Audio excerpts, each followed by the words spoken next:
while I was in the hospital, I did, make friends with staff members and people that were in there.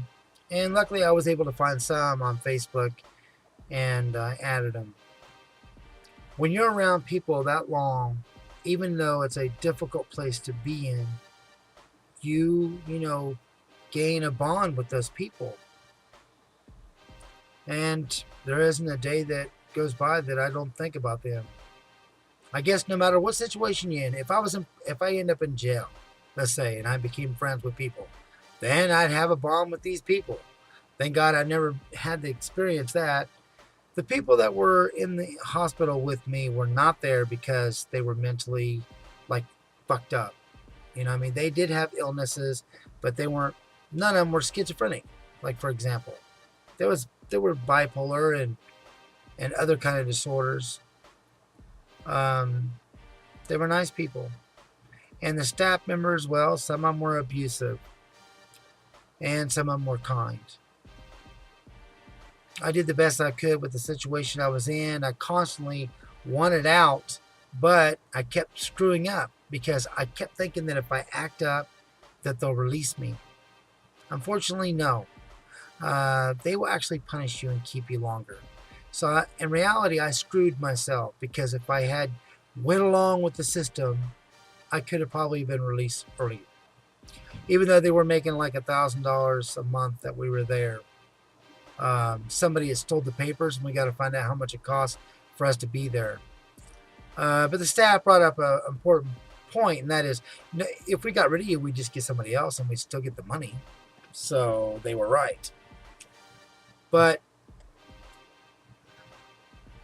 I'll never forget that experience. I escaped from the hospital many times, more than anyone else that was there. And plus, that place has been shut down now. It got shut down 3 years after I got out. No, 4 years after I got out, which was so weird. Now it's like a storage place, but it was around for years. For years. And we're talking about a long time. But the state went through, a crunch of money, and they need to save money, so they scattered them into other places. Plus, the long-term thing was dying. Putting people in a hospital for a long term cost a lot of money, and so now they just do like outpatient. It's hard to get a person in there, in a place, not there. It's gone. I had to wait a year before I could even come back and visit the staff members, and I did. I came back and I visited them. Um, I wish it would have shut down while I was in there, because I tell you, I fought against the system quite hard, um, but they always won. There's no way you can fight against them and be inside a place and not win. I was in a straitjacket a few times.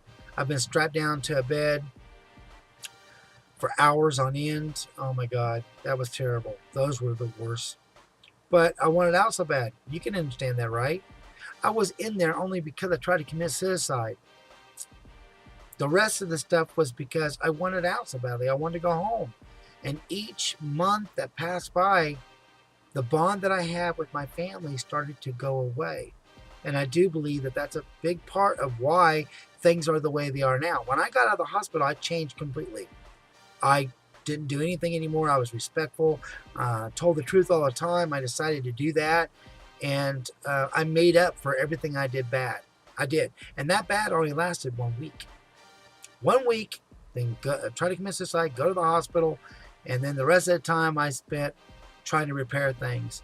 When they needed something worked on, I'd work on it. Hey, move this. We got to move. Can you help? And yes, I would. I'd do anything they wanted. But it still didn't matter because it ended to be like this, where I don't see them hardly at all or even, talk to them. My own family. All right. That's it on this. You guys have a good one. And I'm just trying to keep it real.